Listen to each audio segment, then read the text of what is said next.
Kok ya ngono. Ya emang kudu imbang ngoten niku. Bener itu. Ya kaya dene aku, nek aku seneng jenengan ya jenengan kudu seneng, nek mboten nggih mboten. Kan imbang.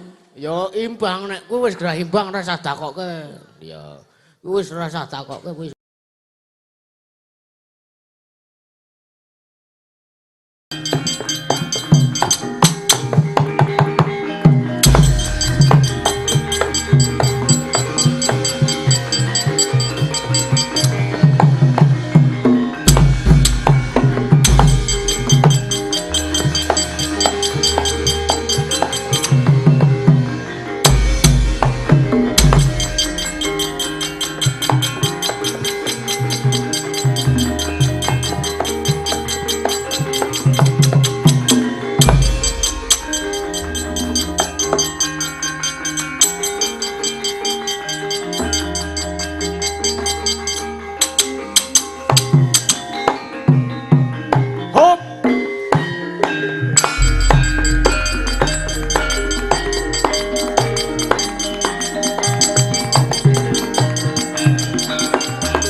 Tangane seret.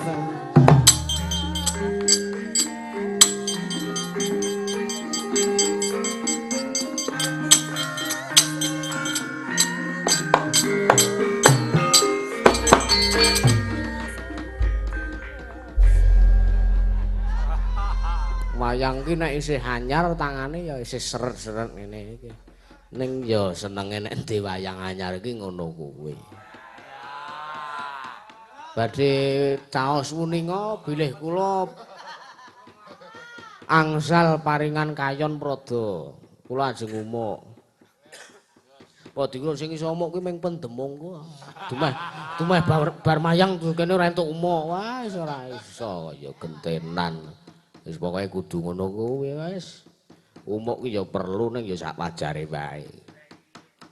Lah iya apa dikira le. Aku bingung arep mimiti gendingan apa. Ditunggone karo Sinuwun ping 13. Macak ayu kae saiki. Termokloset.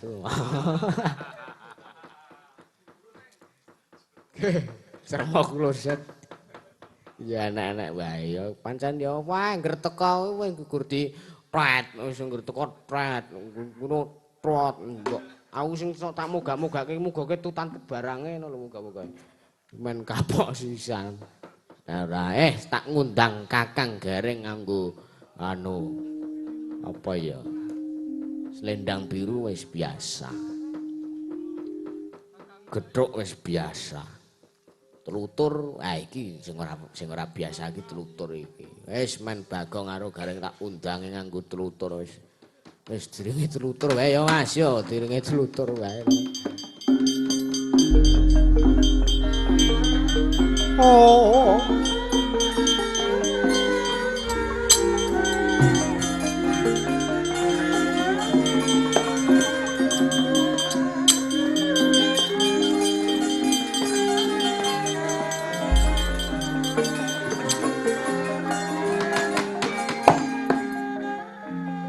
Neng apa ta Truk kok nuansane sedih men.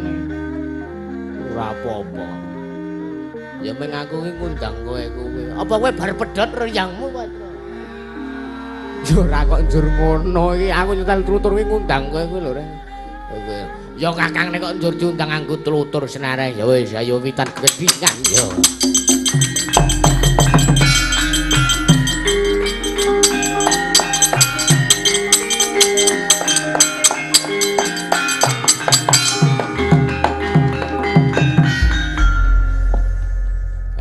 Wis kaya ngene kanane iki njur arep piye? Lah ya mbuh wong isih pamundutan sing urung dipinangkani. Siap. Iki ana mau ana apa jenenge kelinci ucul. Ya. Sing kon nganu bojone Bagong loro kabeh kae kon ngadeg. Ya. Ayo kek konon gong kuwi wenangmu, hakmu. Siap. Ya. Ayo sayang-sayangku dong aja.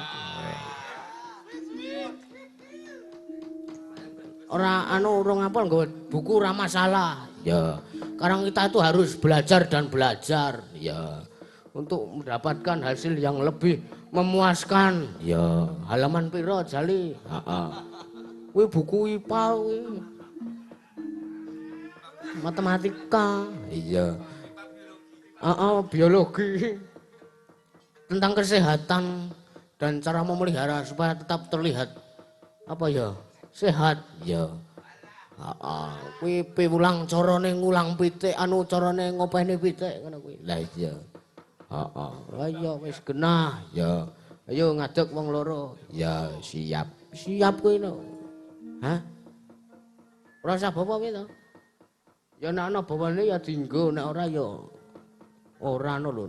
Misale kowe iki sindan apa tukang laden wedang jeneng? Nyambi. Oh iki ora.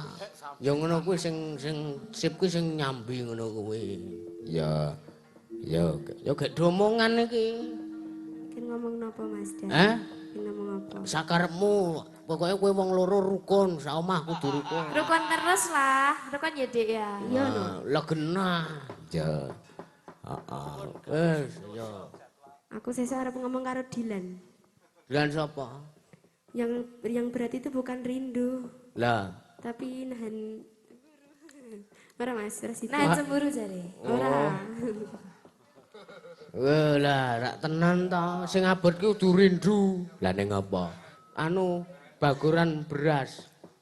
Nah abot. Ya langsung bae Mas. Oh iya, Mas. Sing penting entuk Bratasena wis. Wis lega aku. Ya.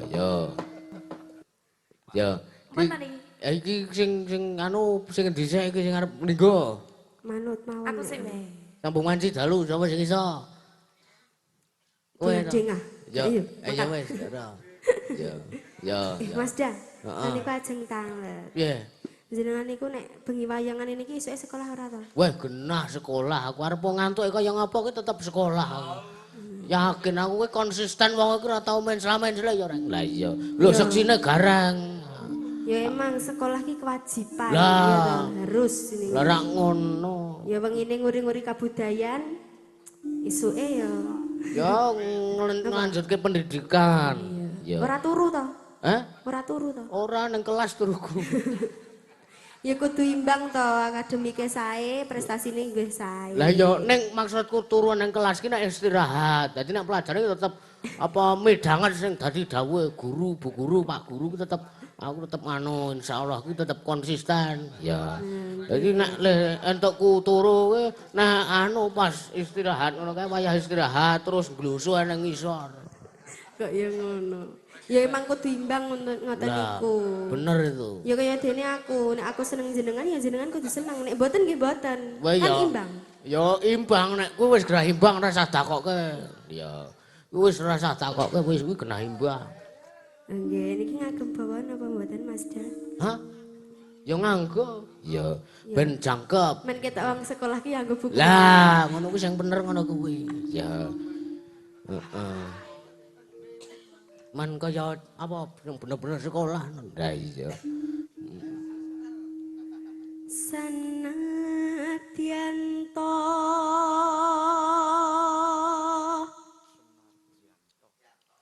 tangkep bumi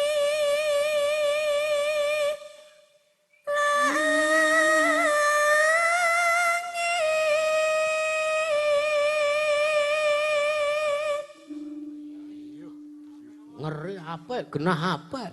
Ya. Ora apik ora tak nganu napa?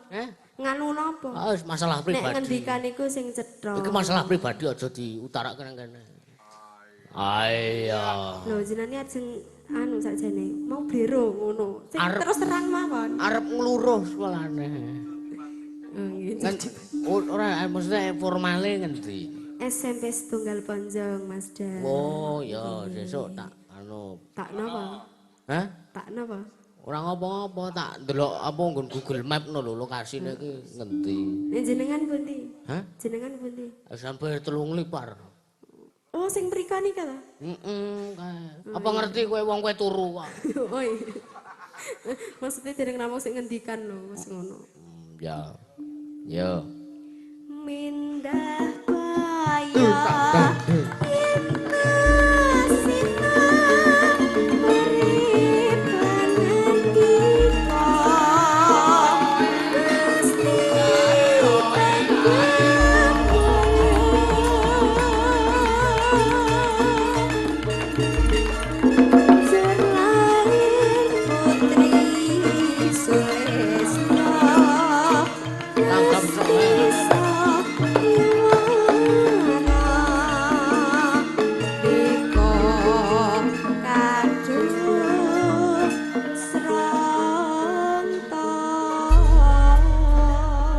kaya lagune kaya ngene iki kaya nang nggon jagong wong ewo.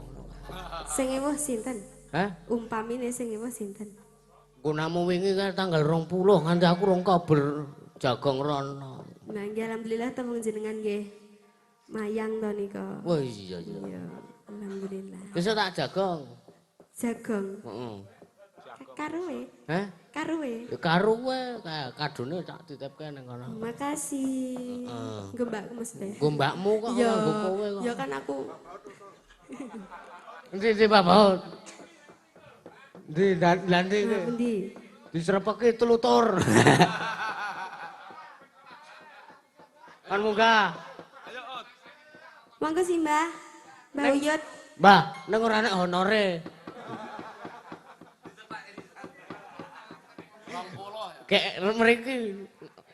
Alah mriki mawon. Ki azet to. Alah jenengan niku ampun ngoten to. Mbok amung ngaten nah. Ayo. Monggo disekecak lenyek kecake jenengan ten mriki. Alah mriki mawon. Makane iki lho Mbah sing dagem jenengan. Gini awit Niki dikeki, gitu. Njaluk niki njaluk. Njaluk. Niki oh lusuran. Terus iki ombyoan. ombyoan. Kilon. Ora apa-apa, saanane wong. Ngopo to? Sing penting iso nutup aurat. Nah. Mewah wong. Tak kira iki mau sing penting iso nutup angsuran ngoten. Ki bojoku nyimak lho. Kowe aja nyindir bojoku lho. Lah angsurane lagi mau lha aku tanda tangan. Ora ngajar bocah iki. Ning rapopo. Aku golek nah, sepisan Jujur itu menyakitkan, Mbah. Pindone iki malah donga sing tak jaluk. Donga Selama apa? urung lunas ki bang ki ndongakno aku panjang umur. Lah. Soalnya nek aku nganti ora neng zong. Iya, utek jiko 4 tahun 3 tahun iki kono berdoa mudah-mudahan Mbah Baut panjang umur. Nek nganti ora panjang umur zong. Uang yang dipinjam hangus. Malah kowe super deal. Ini mas. Lah. Iya. Ora apa-apa ning kene iki kok. Ora apa-apa nek aku, Mbah. Sapiro Mbah Uyut? Ayo Mbah. Aku ambek arep dikapake wae bebas. Lah iya ning kono milik kono ning kene. Soale aku ora diwenang apa-apa. Nah, beda. Kono menang aku kan menang apa-apa. Nah. Tekke. Tekke semene gedene li ora entek. Mosok kon ngentekke lho minta masalahe. Gongge. Beda cuyak hansip. Terus tresno sesideman.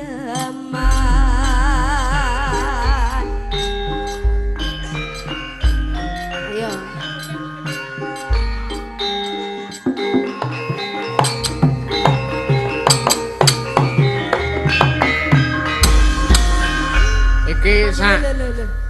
Iki sak langgam tok wae ora sadi. Nggih. Seragenke. Sampun monggo. Arep ndi, Mbah? Lampun. Bah. Alah, panas. Lah tak tampanono kon aku ora tenanan yo kok dirasani kok ya. Tenan gelo wis. Ora nampa. Digandeng social distancing. Ampun sok ngeten niku. Isini-sini wong tuwa kok yo.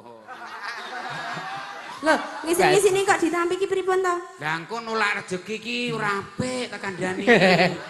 Iki nek dong renek ki ngemis-ngemis ora eneng iku ngene win. Mau ki donge tembunge kene kurang sih. tok ngono. Ojo sok ngono. Saru. Lah, Rezeki iki disyukuri. Tahu isi hatimu ya Mbah aku. Oh, lah kan separuh gunamu. Iya. Ya. Ayo, ganti haluan. Yo. Pun matur nuwun kula ngeten mawon. Ya. Dek niki mboten sah matur suwun nggih. Tenane. Kula nderek ndedonga mugi-mugi sedaya pinaringan lancar. Amin. Monggo Jenengan tuh mboten usah dibalekke wong rezeki ampun iku ampun ditolak, ampun dibalekke.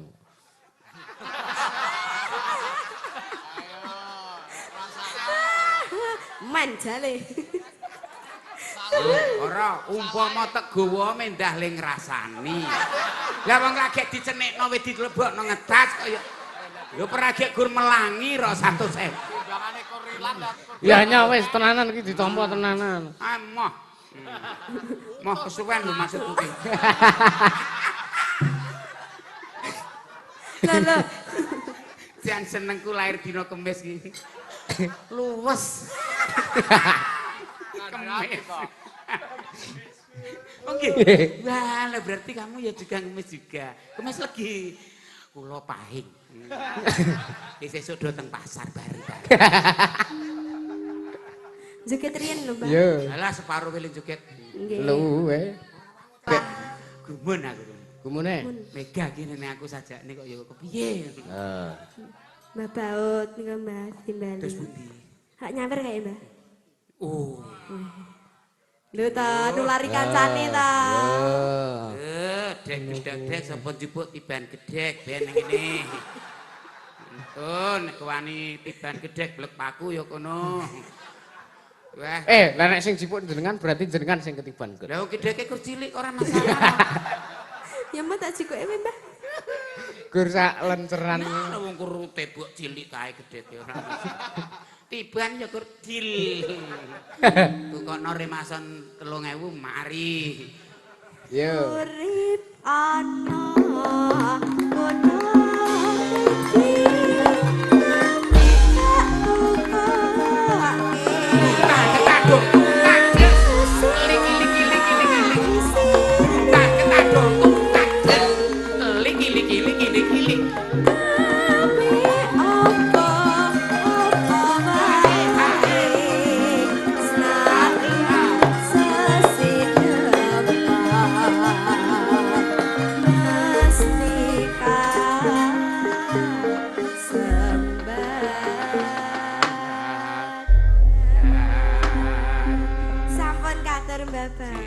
Matur sembah nuwun iki. Duk. Apa mak? Iki gandeng wektune wis wengi. Kok malah limbukan. Kowe lah susuk iki ya ndak ora pinangkani kok ya. Niki ngersakaken Tombati bapake kula nuwun. Namung nggih monggo menawi tasih wonten wekdal. Nggih. Yu anu Kang Petruk niki nyuwun ngapunten rejeki niku dibagi-bagi. Lah, sampun nyambut damel alhamdulillah. Nggih. Yo ben dienggo jajan karo ibu-ibu. Ya.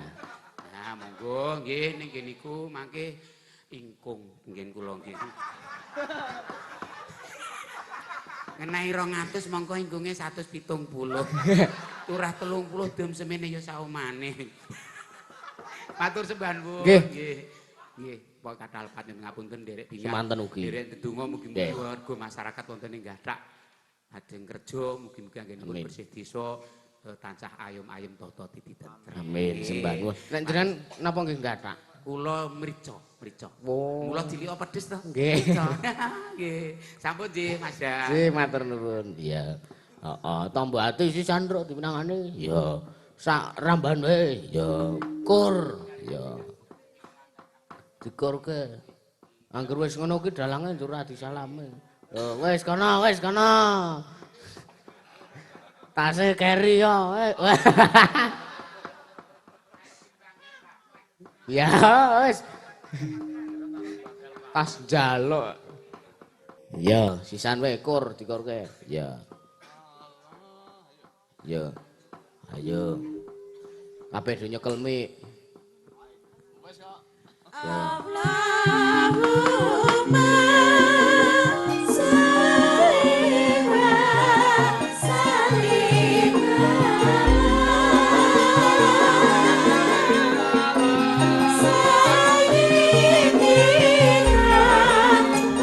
wa maulana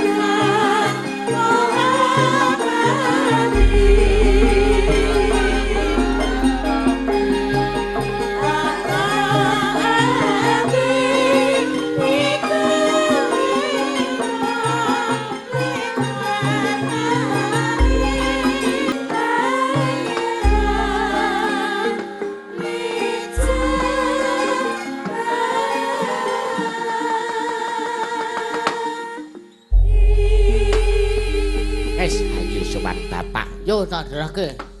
Tun song tratepan. Oh